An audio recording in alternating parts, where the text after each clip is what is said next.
This is our league, and this is your league. From the 55-yard line on CFL America Radio and the Sports History Network. Stand by, 15 seconds to air. Stand by, all cameras and videotape. Ready with your opening graphics. Stand by, Howard. Here we come, Frank. Ready, Don. Stand by, audio, your opening music, and roll tape. Take tape.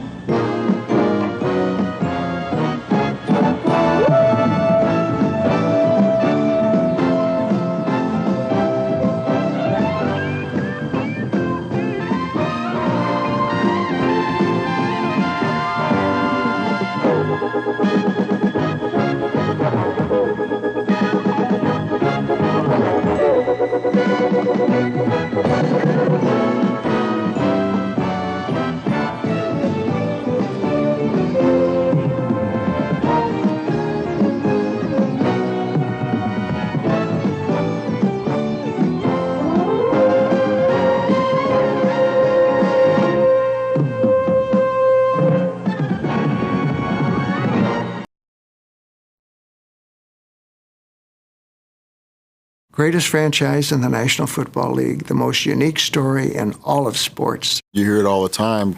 People make reference to it as Titletown. The story of the Green Bay Packers really resonates throughout this country and hopefully throughout the world. It is the historic place in the NFL. When you get right down to it, there's nobody that matches up with this place right here in Green Bay, Wisconsin. Gentlemen, this is the most important play we have. The play we must make, though. The Vince Lombardi Trophy is coming home where it started.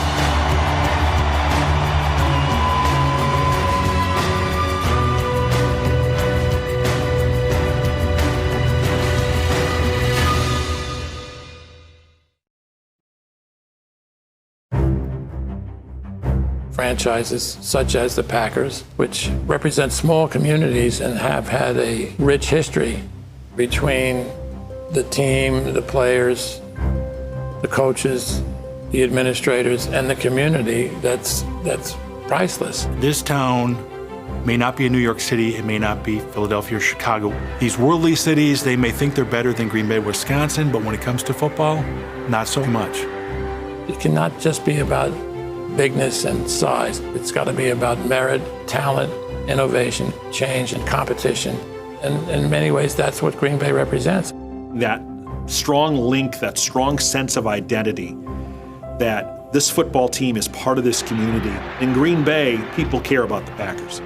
How can you not love a small city team competing with the biggest cities throughout the country, and not only competing, but excelling? Valentine's Day, 1930. The Fox Theater opens in downtown Green Bay. More than 5,000 people stand in line, anxious to view scenes from the Packers' fall victory over the New York Giants, en route to their first NFL championship. Certainly their biggest game in the 1920s, one of their biggest games ever. 1929, what did they give up? 22 points the entire season? So you just didn't score on the Packers that year. There were enough folks back then who believed in them, who wanted them to survive. The Green Bay fans love their Packers. And, of course, a good time. Liquor flowed freely in Green Bay. Prohibition was practically non-existent here. It's always been a bibulous community, and particularly during Prohibition. There were a number of stills that were set up right in the community. There was 15,000 gallons of mash in this little bitty house, and they figured that they were turning out about 1,000 gallons of alcohol a day, and nobody saw anybody coming and going. Really? Really? Okay. It was pretty well open on the street. You got to understand that they didn't have the communication ability that we have today. The only communication you had was word of mouth and telephone. Because of the way the telephone system worked at the time, the switchboard operators at the telephone company knew exactly what was going on. When the feds would call from Milwaukee to notify the local police that there was going to be a raid in Green Bay, by the time they got here, everything was gone.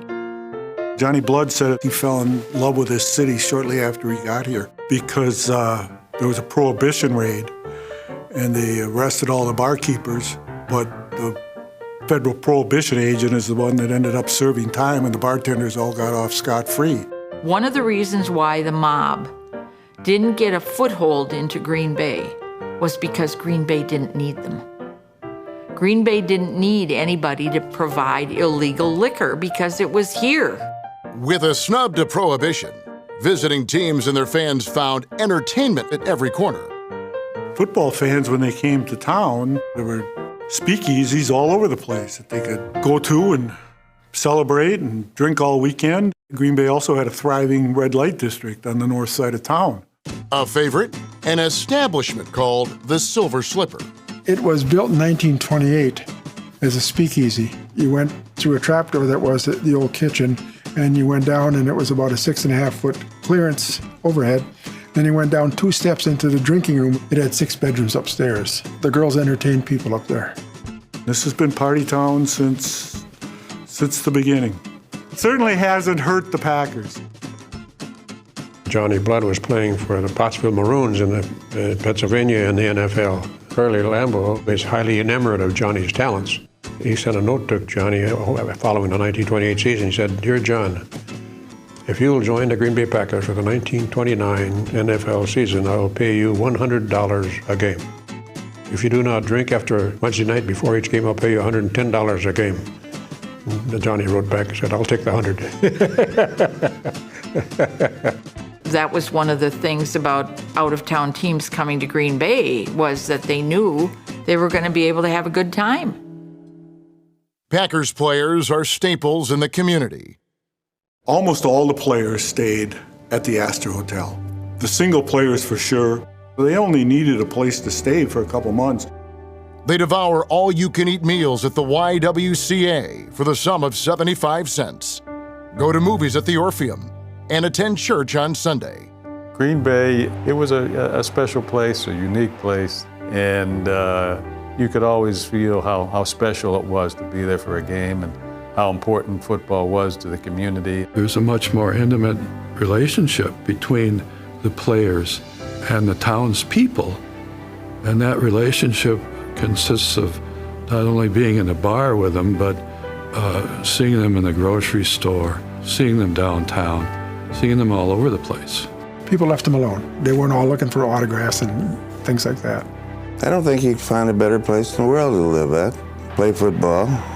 All the people in the city certainly knew you, observed you, would speak to you, except when the Bears would beat you, then we always walked down the alleys, and you might find somebody there to speak to you. Packers got an awful lot of publicity, and Calhoun had something to do with that.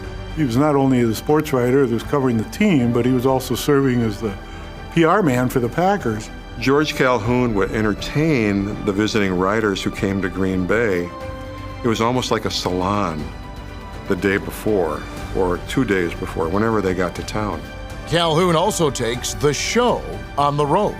And when he'd go to places like New York and Chicago, rather than go around and make the rounds of the newspaper offices, he'd invite all the sports writers to his hotel room. George would set up in a hotel room with a bathtub full of beer. And these reporters would come by, shoot the breeze with George, and learn about the Packers. It is crucial to the Packers' survival that they draw big in the NFL's biggest cities. Time and time again, Lambeau would talk about how critical it was for the Packers to field a good team, a competitive team that could beat these big city teams, because what was most important to their survival, or at the gate anyway, was drawing well on the road. Even as a small city, Green Bay carries some luxuries. Opening as the largest hotel in Wisconsin, away teams are hosted at the Hotel Northland. The visiting teams at that time dressed at the Northland Hotel and then took city buses to City Stadium. The police were there to stop the pedestrians and let the buses through. We happened to be the last people they didn't let cross. So I'm standing with my dad and my uncle. The Bear players are all on the bus with their arm on the window jerseys. And one of the Bear players reached down, he mussed my hair and said, enjoy the game today, Buckshot. And I thought, well, they can't be bad guys. They have to win big, or at least win. It happens in grand style in October 1930. 11,000 fans at City Stadium watch Red Dunn pass to halfback Johnny Blood. Blood scrambles 55 yards for the winning touchdown in the fourth quarter. The Packers beat the New York Giants 14-7. The victory proves to be the difference in the 1930 race. Green Bay takes the championship title for the second straight year. It's a great equalizer. The fans have been there from day one. Part of it is it's a small town relative to the other NFL cities, very small, in fact. Without the Green Bay Packers, Green Bay is just another mid-sized Midwestern town. There is no major professional team in this type of a setting. That alone is the main accomplishment of the Packers. In November 1931, before a New York Polo Grounds crowd of 35,000, the Packers beat the New York Giants again, this time 14-10. This helps them retain the inside track on winning a third straight NFL championship. The team with the best regular season record was called the champion. And they become the first team to win 3 straight championships. 1929, 1930, 1931, no team had ever won 3 in a row. Their defense was the best in the league. Their offense with Red Dunn and Lavi Dilwig, Johnny Blood, was always a threat. George Halas said Johnny Blood was the first big play specialist in the NFL. Who was a running back, but also a fantastic receiver. He may have made an even bigger impact on the passing game. During their 3-year championship run, the Packers play to 3 of the 6 biggest crowds in the NFL. Winning 3 straight championships is a quite accomplishment, and no team has done it other than the Packers. We came very close to winning 4 in a row. The 32 season, we had 10-3-1 record. The Bears were 6 wins, 1 loss, and 6 ties. The unique element to the standings was most games at that time were more low scoring, so ties were much more common. They actually had the most wins in 1932, more wins than the Chicago Bears, who actually won the NFL title in 1932. Of course, it's before the NFL had the playoff system, so it's strictly by standings. If they had calculated the standings the way they do today, we would actually have won 4 in a row, which would have been amazing. November 10th, 1932. The Packers embark on a 32-day, 6-game road trip to end their season. Johnny said to me one day in the room, he said, "How'd you like to go to Hawaii?" Less than 48 hours after their return, they head to Los Angeles, where they board an ocean liner destined for Hawaii to play 2 exhibition games, plus 2 more in California. There were 19 of us, went over and spent 22 days on the island. We were promoting football on the West Coast at the time, trying to establish it. Between the 2 trips, they're gone for roughly 3 months and travel 15,000 miles. We had to take Curly Lambeau because Curly said that you can't go and use the Green Bay Packer name unless I go along. We had to give him $1,000 as the guarantee to do that. Enter Miss California, Billy Copeland. Curly affectionately calls her Sue. Miss California, she happened to be on the ocean liner. 2 players got in a fight over this beauty contestant, and Curly interceded and walked away with a woman. He informed Marguerite, his high school sweetheart and wife at the time of about 13 years, that he wanted a divorce. Despite the wins, the championships, the fandom, the Packers, as well as most teams throughout the league, continue to face financial woes. Even with the success on the field, they're not making a lot of money. It was all based on ticket sales. There was no television. The Great Depression eliminated wealth, huge amounts of wealth in this country. There's financial concerns pretty much throughout that entire period. For years, the team lost money. Throughout the 20s, the 30s, the 40s, even going into the 50s, it was a great year if we could just break even. It was very unstable in those years, and then the instability was sort of underscored by the Depression. It was a long time before we started seeing people buying season tickets and getting to the point where we were sold out on a regular basis. So it was tough sledding for many, many years in the National Football League. Lots of franchises came and went. The Depression hurt Green Bay. Yet at the same time, it really didn't affect Green Bay as much as it did a lot of other cities.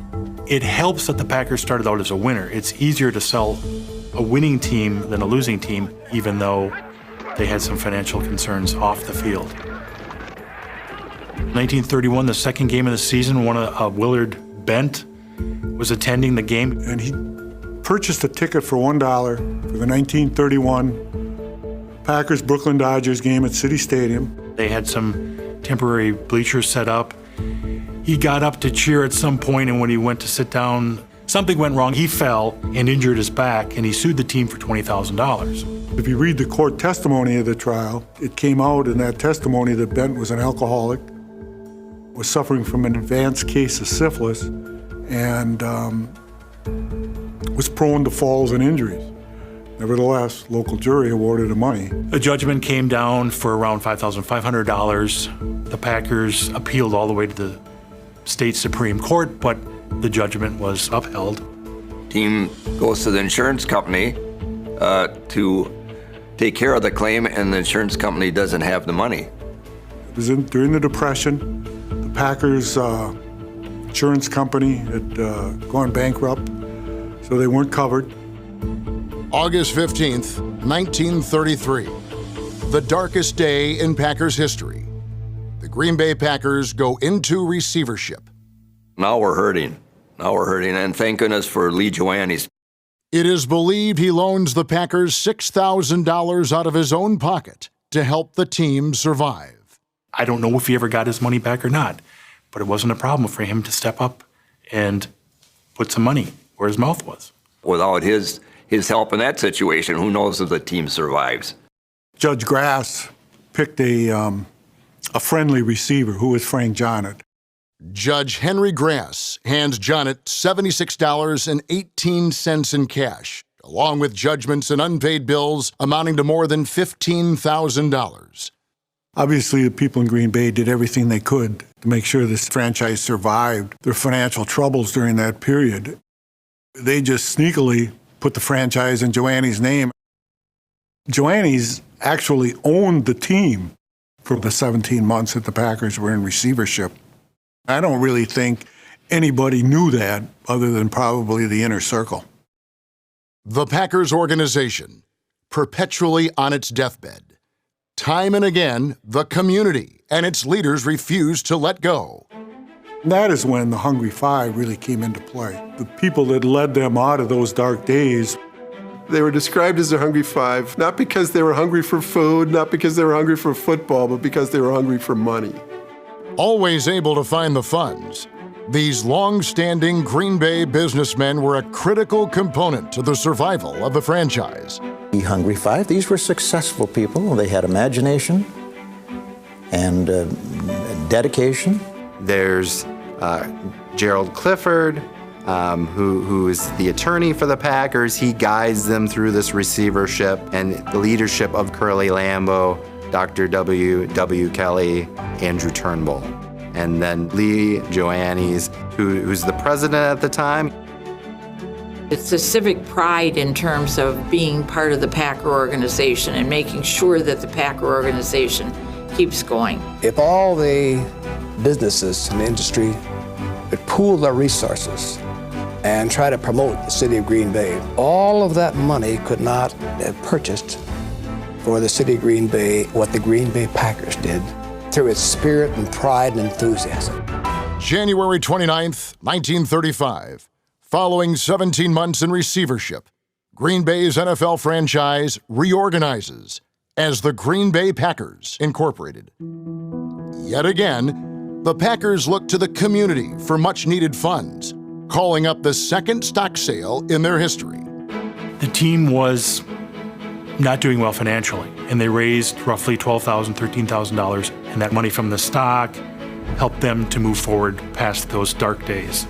Another crisis that we were able to overcome because of the people in this community. Gerald Clifford was the one who drafted the Articles of Incorporation.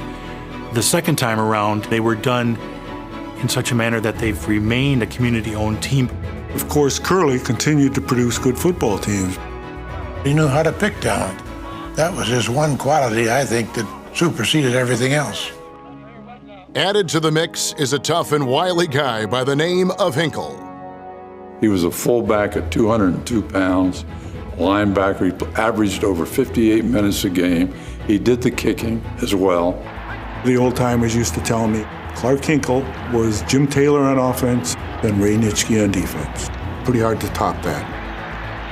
You just look at photos of Hinkle at the time, he looks like he's gonna be vicious about to hit someone, and it's almost scary.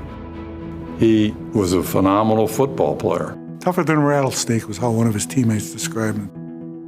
He left in 1942 and enlisted in the service for World War II and never played after that. When he left, he was a leading rusher in the history of the National Football League, and that record was not broken till 8 years later. Buckets Goldenberg, 1933 to 1945, longest tenure of any player in Packers history during the Lambeau years. An outstanding guard. An immigrant from Odessa, Ukraine, who moved to Milwaukee at the age of 4.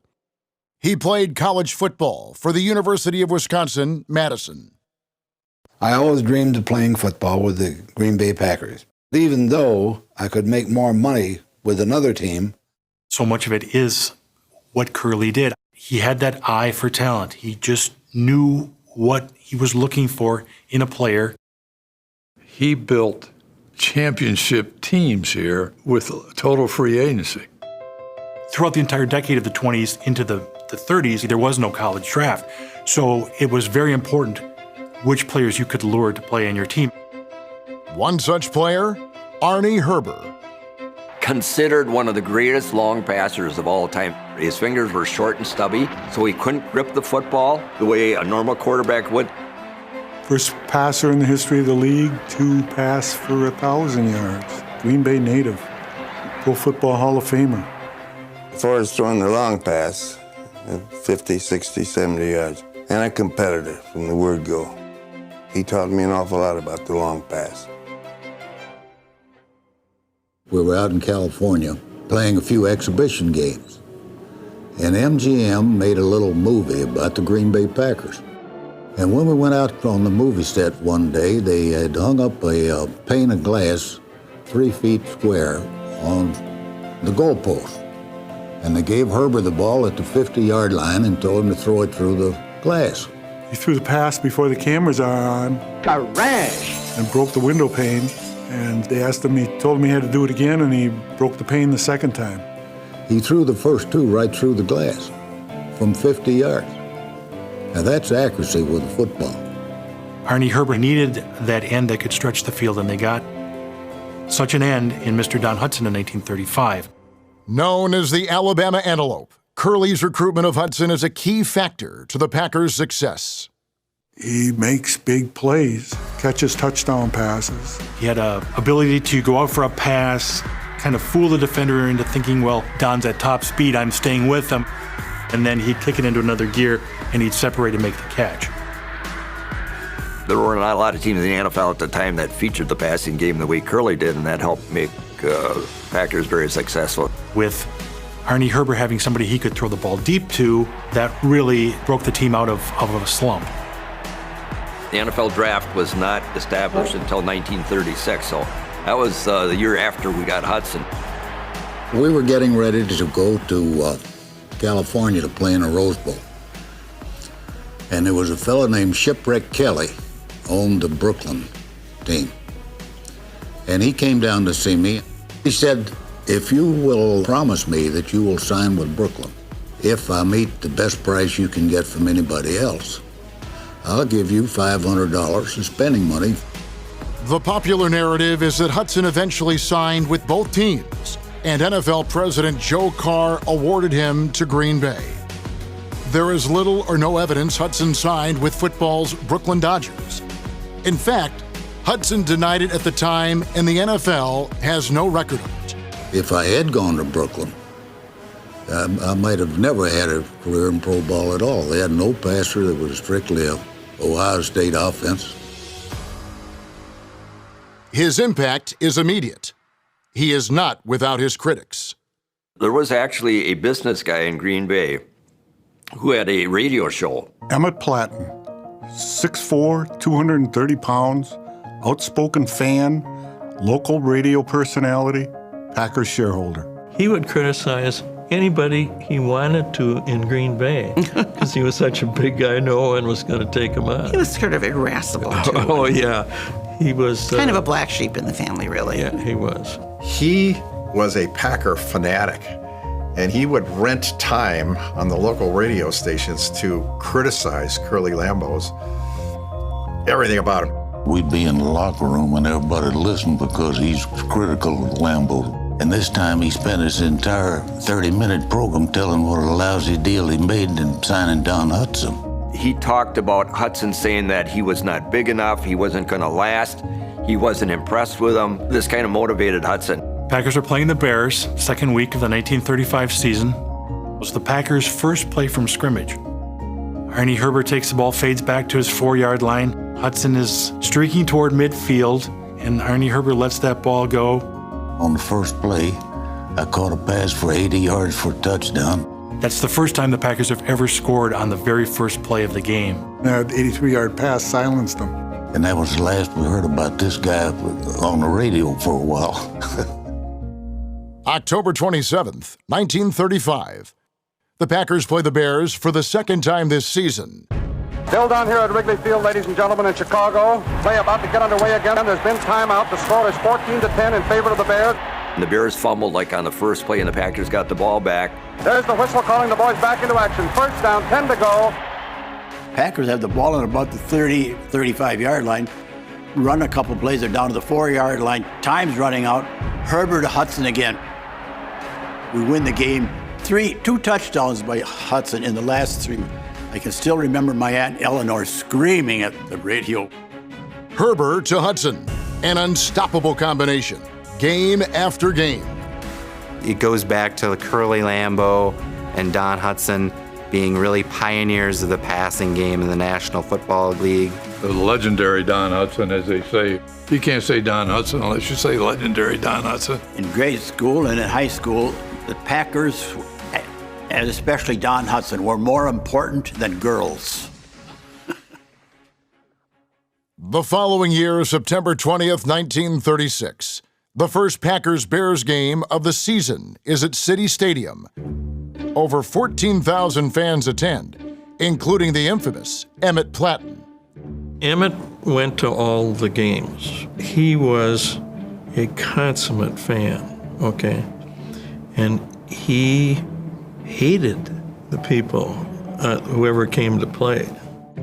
And sometimes it got kind of rough. This Bears tackle was continuously offside, and the referees never called it. Emmett had it, and he leaped over the rail, punched this guy out. He got so mad that he came out of the stands, across the track, and went right out on the field and knocked the heck, not the word heck, but knocked the heck out of the person who was coming after the Packers. A bear player. They had to take the guy out of the game. We ended up landing a punch to the jaw of Ted Rosequist of the Bears and knocked him flat. Of course, in those days, that was no great transgression. And then the next day, he wrote a letter to the Press-Gazette defending himself and wrote that somebody had to do something over this rotten official. An excerpt from Platten's letter reads, "As a Packer stockholder looking out for the interest of this corporation, I tried to approach the ref to remind him of his faithful promise to give unbiased decisions." The Press-Gazette's response: Mr. Platten will have a hard time convincing football fans that Mr. Rosequist took the first swing at him. Did not Mr. Platten have one of these sudden outbursts of temper at some other Chicago-Green Bay game? More power and good football for the Packers, with less noise from Mr. Platten. The Packers are championship bound for the first time in 5 years, set to play the Boston Redskins for the title. the NFL had enacted a playoff system. They divided the league into two divisions in 1933 and enacted a championship game, and that was the Packers' first. The three that they won previously, they were awarded by which team finished on top of the standings. Now there's a playoff. If you're in the Western Conference, you have to play the winner from the East. It was played at a neutral site. The rules of the day called for the Eastern Division and Western Division champions to rotate hosting the game. Boston and Green Bay play the 1936 championship game in New York City. The Packers' practice field? Central Park. We played the Boston Redskins, but the championship game was played in New York at the Polo Grounds. The interesting story about 1936 is the Boston Redskins, and Boston's ownership at the time is not happy with the attendance. George Preston Marshall, who was the owner of the Redskins, was very upset with the city of Boston's support of his team. That's why he moved the championship game to New York. So the NFL championship game is actually played in a neutral setting. It's the only NFL championship game that was ever played at a neutral site prior to the Super Bowl era. The significance of the fourth NFL championship would be this is the first NFL title that's won playing an NFL championship game. Another party, big banquet at the Columbus Club. Prohibition's over, so it's legal to drink. Lambeau's scouting abilities and recruitment skills keep the team strong. You didn't just run one or two players in a game, you used 4 or 5 or 6 different running backs. And these running backs had to be able to block, and they had to be able to occasionally pass the ball and catch the ball. In 1938, the Packers added Cecil Isbell. He was a great all-around back. Herbert was starting to get towards the end of his career, but Isbell, he was a tremendous passer. Isbell was special. In his rookie year already, George Halas said that the difference between the Packers from the previous year was that Isbell was already better than Arnie Herbert. Yes, in those days that I controlled the game, basically. I had the running ability and the knack of moving, but of course, I always could throw the ball well. Isbell was a runner, he was a passer, and he would go on to become the first player in NFL history to throw for more than 2,000 yards. I loved the game and went out there to play it, and play the best of my ability and to win. And a person knows when he's performed, when he hasn't. Because if he hasn't put out 110% effort, he's got no business in a uniform. He led the NFL in passing in 42 and retired after the season. I was offered a job at my alma mater, Purdue University, as a coach, looking for the future. I felt that would probably be the better for me. There's no question about it. If you got the afterthought, if it means anything, I should have continued playing. He regretted his decision for the rest of his life. Had he not retired, I can't imagine that he wouldn't be in the Pro Football Hall of Fame. That year, Curly had drafted Charlie Brock. This would be 1939.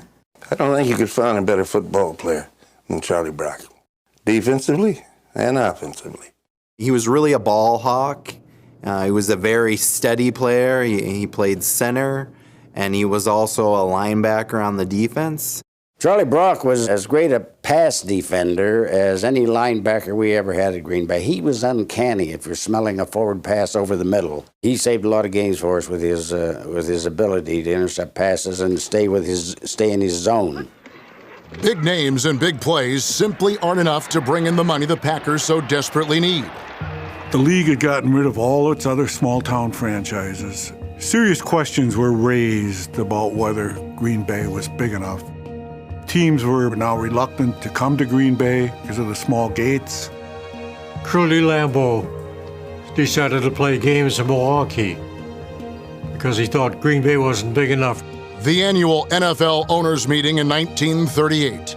Determined to keep a stronghold in Wisconsin, Packers president Lee Joannes presses owners to extend Green Bay's territorial rights to include Milwaukee. The owner's vote is unanimous. The future seems secure. The fact that they were granted that territory and that Lee Joannis took that impetus was critical to their survival. This little town couldn't support us. We would have lost this team. We needed Milwaukee, and they saved us. The idea of expanding the Packers' territory may generate cash, but certainly controversy. Curly Lambeau in an interview with the Milwaukee Journal, November 1939. If the Packers host the NFL championship game, it'll be played at State Fair Park in Milwaukee. It will not be played in Green Bay's City Stadium. Curly creates an uproar. 1939 NFL championship game, the first time the Packers actually host a NFL championship game. It's played in Milwaukee. You're finally in a championship game, and it's not going to be played in your city? That did not sit well with a lot of people.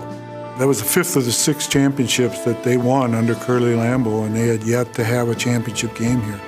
Fans approached the Association of Commerce to demand the game be played in Green Bay, to no avail. They played in State Fair Park, which was held about 32,000. They added some seats for the championship game, but that brought in a lot more income than if the game had been played in Green Bay. Packers president Lee Joannis explains the rationale. Due to NFL pressure and the fact that the gate could be almost $30,000 greater with increased capacity at State Fair Park. For a team that is perpetually on the precipice of peril, it is hard to argue. We had to be more than just Green Bay. We had to be a state team. If we're just going to stay in Green Bay, we're not going to make it. The Packers dispose of the New York Giants 27-0 in Milwaukee. The fans really felt cheated. They were upset with Lambeau. They were upset with Lee Joannis. Despite their fury, thousands of fans gather at the Green Bay Freight Depot to welcome the Packers home. All was forgotten after they won, and Lambeau made a point of thanking them for embracing the players and him again after winning the championship. It's winning it all. Otherwise, we're not going to celebrate it, and I love that. The town went wild. And of course, Curly was acclaimed, and he was a hero. Lambeau said, "It's swell of Green Bay fans to give us such a turnout. We didn't think they would because they were sore about the playoff site." Packers co-founder and his storied team close out the football season with their 5th NFL title. 5 championships in that short a time. The prize for the last 2 of those championships, the Ed Thorpe Memorial Trophy.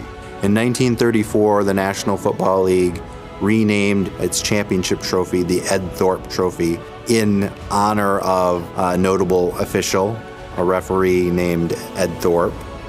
For most of its lifetime, the Thorpe Trophy was mistakenly called the Jim Thorpe Trophy. But it went to the championship team, and the Packers won it more than anybody else. Introduced in 1934, it is awarded to the NFL champion until 1969. In all, Lambeau's Packers will win it 3 times. Success should have been inevitable. You start in the 20s. Their first sponsor, once they join the NFL, Acme Packing, goes broke before the first season is over. They get back in it, and then a few years later, the league cuts most of its small-town franchises. Green Bay survives again. Then you've got the Depression.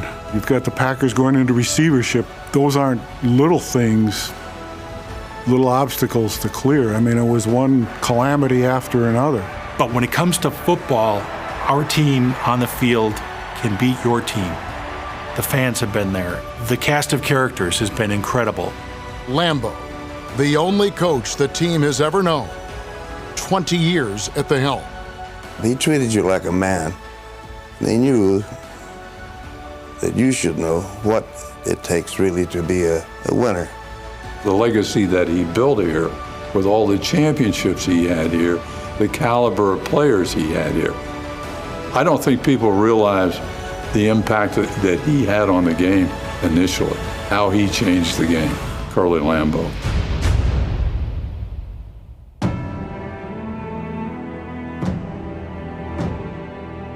Starr goes back to throw, fires a pass, complete to McGee. He's at the 30-yard line. We're not done yet. The Vince Lombardi Trophy is coming home.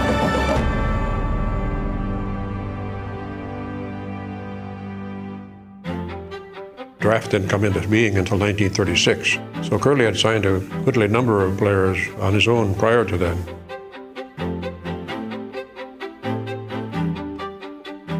At one point, he offered Gerald Ford a contract. Saw him at the East-West game in San Francisco. The coach of the Green Bay Packers, Curly Lambeau, offered me $200 a game in 14 games. When I got I thought, a better offer from Yale University to be an assistant coach, and I could go to law school, that looked like a better deal.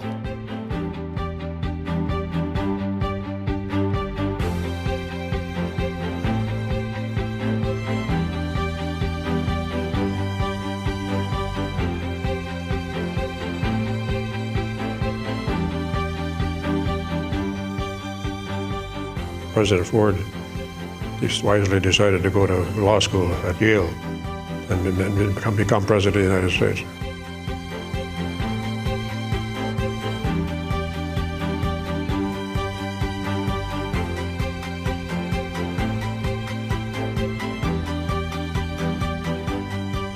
It turned out to be the better part for him, I guess.